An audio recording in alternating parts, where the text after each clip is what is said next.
안녕하세요. 오늘 저희가 파헤쳐볼 자료는 최근 보험과 금융업계의 변화를 다룬 기사구름입니다. 이게 언뜻 보면 다 다른 이야기 같은데 이걸 쫙 꿰다 보니까 내 돈의 흐름이 어디로 가고 있는지 그 지도가 보이더라고요. 네, 아주 중요한 포인트입니다. 그래서 오늘 저희의 목표는 이겁니다.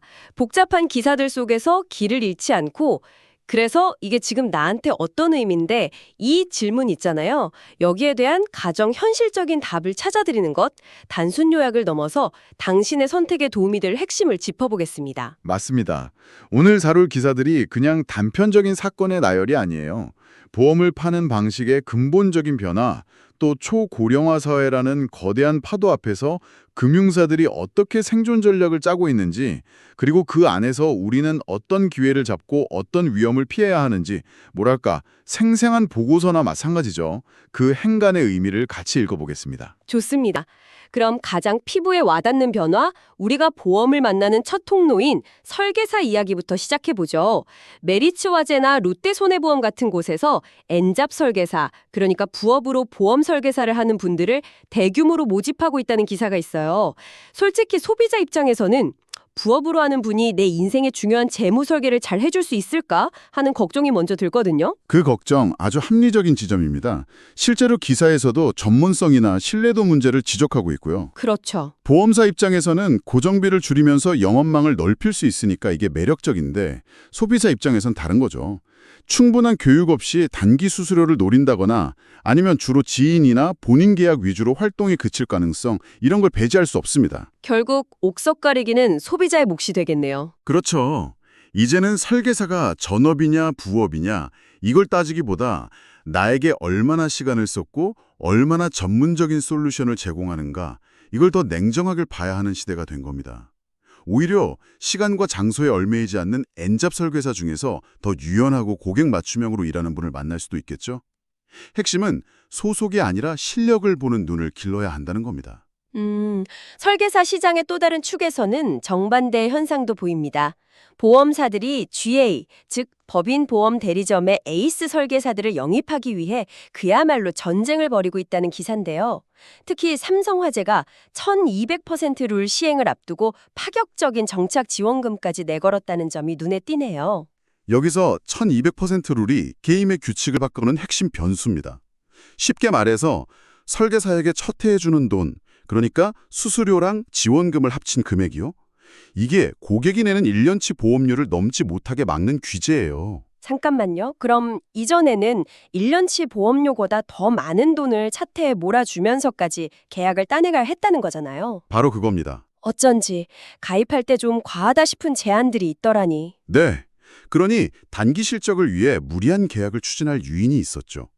하지만 이 룰이 시행되면서 이제 수수료를 한 번에 몰아주던 방식에서 몇 년에 걸쳐 나눠주는 방식으로 바뀌고 있어요. 아, 분급으로요? 네.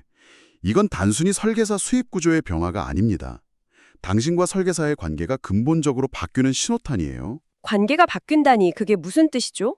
예전엔 당신을 가입시키는 그 순간 설계사의 수익이 극대화됐다면요. 이젠 당신이 계약을 오래 유지해야만 설계사도 꾸준히 수입을 얻는 구조가 된 겁니다. 단기 실적 중심에서 장기 고객 관리 중심으로 무게추가 옮겨가는 거죠. 아, 소비자 입장에선 긍정적인 변화일 수 있겠네요. 그렇죠.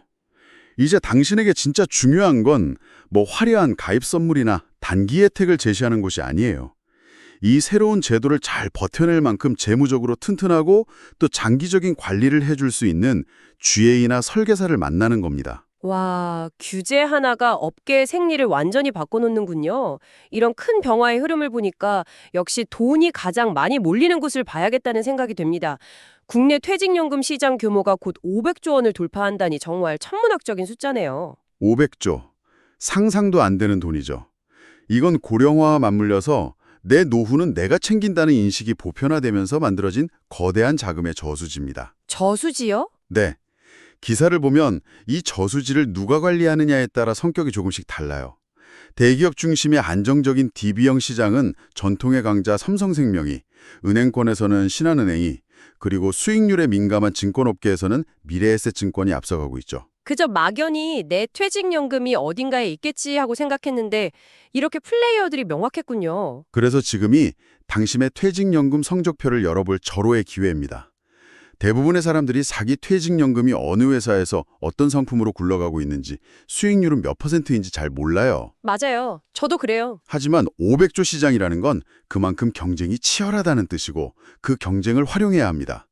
내 퇴직연금 수익률이 다른 곳에 비해 형편없다면 더 나은 수익률을 제시하는 곳으로 옮겨 타는 적극적인 액션이 필요한 시점이죠. 그냥 묻어두기엔 너무 큰 돈이고 너무 중요한 당신의 미래입니다. 노후 자금 이야기가 나오니 자연스럽게 다음 기사로 연결되네요. 신한금융그룹이 하남에 솔라체 홈 미사라는 프리미엄 요양시설을 열었다는 소식입니다. 처음엔 은행이 요양원 하고 좀 의아했거든요. 제 편견 속 은행원이 갑자기 어르신들을 돌보는 그림이 잘 안 그려져서요. 하하, 재밌는 상상이네요. 물론 은행원이 직접 간병을 하진 않겠죠. 이건 금융회사의 사업 모델이 진화하는 아주 상징적인 장면입니다. 지금까지 금융의 역할이 자산 형성기에 집중돼 있었다면 이제는 고객의 생애 마지막 단계인 자산 소진기까지 책임지겠다는 선언이에요. 아, 자산을 불려주는 것뿐만 아니라 잘 쓰도록 관리까지 해주겠다는 거군요. 그 이상입니다. 금융, 주거, 의료, 상속까지 노년기에 필요한 모든 서비스를 하나의 그룹 안에서 해결하는 시니어 케어 생태계를 만드는 거죠. 고객 입장에선 편리하지만 한편으론 한 번 이 생태계에 들어가면 다른 선택을 하기 어려워지는 락인 효과도 생길 수 있습니다.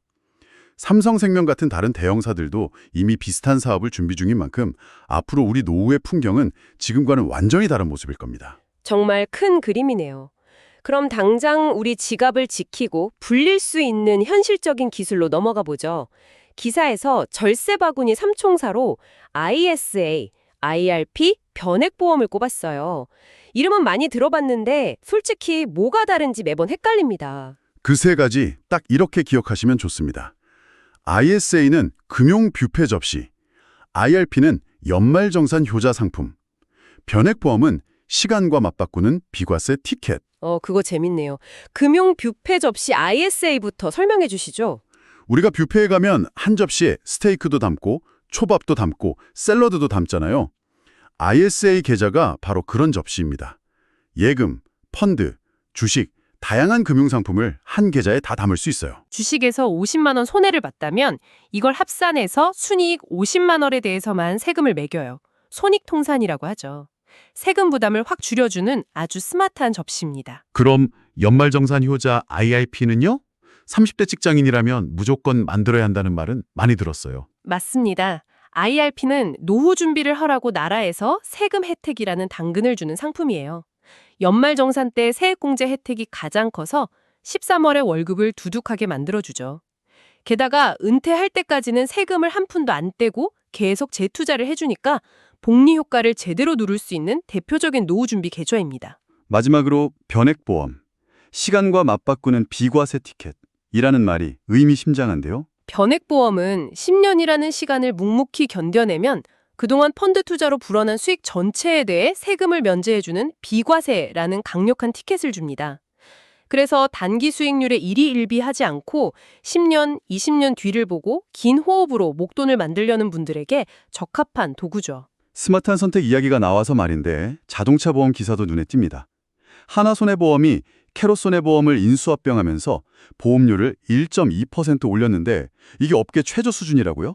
근데 이 기사의 진짜 핵심은 인상률이 아닌 것 같아요. 정확히 보셨습니다. 이 뉴스의 주인공은 1.2%라는 숫자가 아니라 캐롯 손해보험이라는 이름입니다. 캐롯은 탑만큼만 내세요라는 광고로 유명한 운행 데이터 기반의 퍼마일 자동차 보험을 만든 곳이죠. 하나손보가 인수한 건 단순히 캐롯의 고객이 아니라 그들이 가진 데이터 기술과 혁신적인 비즈니스 모델 그 자체입니다. 전통적인 보험사가 디지털 기술을 수혈한 거군요. 그렇죠. 소비자 입장에선 이게 아주 중요한 변화입니다. 앞으로 자동차 보험은 반성인 사고 이력만 보는 게 아니라 나의 운전 습관, 주행거리, 운전 시간대까지 분석해서 보험료를 매기는 방식으로 더 정교해질 겁니다. 주말에만 운전하는 사람과 매일 장거리 출퇴근하는 사람의 보험료가 같았던 게 오히려 비합리적이었던 거죠. 맞아요. 이제 내 운전 스타일에 맞는 합리적인 상품을 고를 수 있는 시대가 본격적으로 열리는 겁니다. 이제 시야를 좀 더 넓혀서 우리 사회를 지키는 보이지 않는 안전망에 대한 이야기로 넘어가 보겠습니다. 삼성화재가 2년 연속 보험업계 특허 1위를 했다는 기사가 있어요. 대부분 디지털과 AI 기술 관련 특허라고 하는데 사실 이런 소식 들으면 그래서 그 특허가 나랑 무슨 상관인데 싶기도 하거든요. 그게 보통의 반응이죠. 하지만 이런 기술 투자가 결국 우리에게 직접적인 혜택으로 돌아옵니다. 예를 들어 AI가 복잡한 병원 서류를 사진만 찍으면 알아서 분석하고 보험금을 자동 청구해준다고 생각해보세요. 보험금 청구가 훨씬 빠르고 간편해지겠죠. 아, 확실히 와닿네요. 또 빅데이터로 보험 사기 패턴을 정확히 잡아내면 엉뚱한 곳으로 새는 보험금을 막아서 우리 같은 선량한 가입자들의 보험료가 불필요하게 오르는 걸 막아줄 수도 있고요. 결국 기술 발전은 곧 소비자 편익의 증대와 직결됩니다. 기술이 우리를 편리하게 해주는 만큼 그 기술 때문에 새로운 위험도 생겨나는 것 같아요. 최근 계속되는 보안 사고 때문에 사이버 금융 범죄 보상보험에 대한 관심이 늘고 통신 3사도 AI로 피싱 문자를 막는 서비스를 강화하고 있다는 기사가 이를 잘 보여주네요. 맞습니다. 이건 위험에 대응하는 우리 사회의 안전망이 여러 겹으로 촘촘해지고 있다는 증거입니다. 문제가 터진 후에 돈으로 보상해주는 보험이라는 사후적 안전망과 AI 기술로 범죄 시도 자체를 미리 막아내는 통신사 보안 서비스라는 사전적 안전망이 동시에 작동하는 거죠. 창과 방패가 함께 발전하는 거군요. 네, 우리의 디지털 금융생활을 지키는 겹겹의 보호막이 이렇게 만들어지고 있는 겁니다. 그러네요. 그런데 이런 사적인 보험이나 기술적인 안전망만으로는 해결할 수 없는 문제들도 분명히 존재합니다. 마지막 기사가 바로 그 지점을 이야기하는 것 같아요. 서울 광진구에서 미취업 청년 1인 가구에 청년 도시락을 지원한다는 조금은 결이 다른 소식입니다. 이 기사를 마지막에 배치한 이유가 있습니다. 지금까지 우리가 이야기한 보험, 연금, AI 보안 같은 것들은 기본적으로 내가 가진 것을 지키기 위한 사적인 안전망입니다. 그런데 이제 막 사회에 첫 발을 내디디려는 청년들처럼 아직 지킬 것조차 제대로 갖추지 못한 사람들에게는 당장 한 끼의 식사가 더 절실할 수 있거든요. 이런 영역을 채워주는 것이 바로 청년 도시락 같은 공적인 안전망의 역할이죠. 오늘 정말 많은 이야기를 나눴네요. 보험 설계사를 만나는 방식의 변화부터 500조 원이 움직이는 거대한 연금 시장, 당장 써먹을 수 있는 절세 꿀팁, 그리고 우리를 지키는 기술과 사회의 역할까지 모든 게 정말 빠르게 그리고 서로 연결되면서 변화하고 있다는 게 느껴집니다. 오늘 논의를 관통하는 하나의 키워드를 꼽자면 바로 적응입니다. 보험사는 규제와 기술 변화에 적응하고 있고 금융사는 초고령화 시대에 맞춰 새로운 사업 모델로 적응하고 있습니다. 이제 공은 우리 소비자에게 넘어온 셈이죠. 과거의 방식에 머무르지 않고 이 변화의 흐름에 적응해서 더 현명한 선택을 해야만 하는 과제가 우리 앞에 놓여 있습니다. 오늘 이 시간이 그 과제를 해결하는 데 작은 힌트가 되었으면 좋겠습니다. 마지막으로 청취자 여러분께 생각해 볼 질문을 하나 던지면서 마무리할까 합니다. 오늘 우리는 내 돈과 노력을 들여 미래를 준비하는 사적인 안전망, 그러니까 보험이나 연금 같은 것들과 우리 사회가 함께 구성원의 어려움을 덜어주는 공적인 안전망, 청년 도시락 같은 정책에 대해 모두 이야기했습니다. 급변하는 세상 속에서 당신의 안정적인 미래를 만들기 위해 이 개인의 책임과 사회의 역할은 앞으로 어떤 균형점을 찾아가야 한다고 생각하시나요? 한 번쯤 깊이 고민해 볼 만한 질문일 겁니다.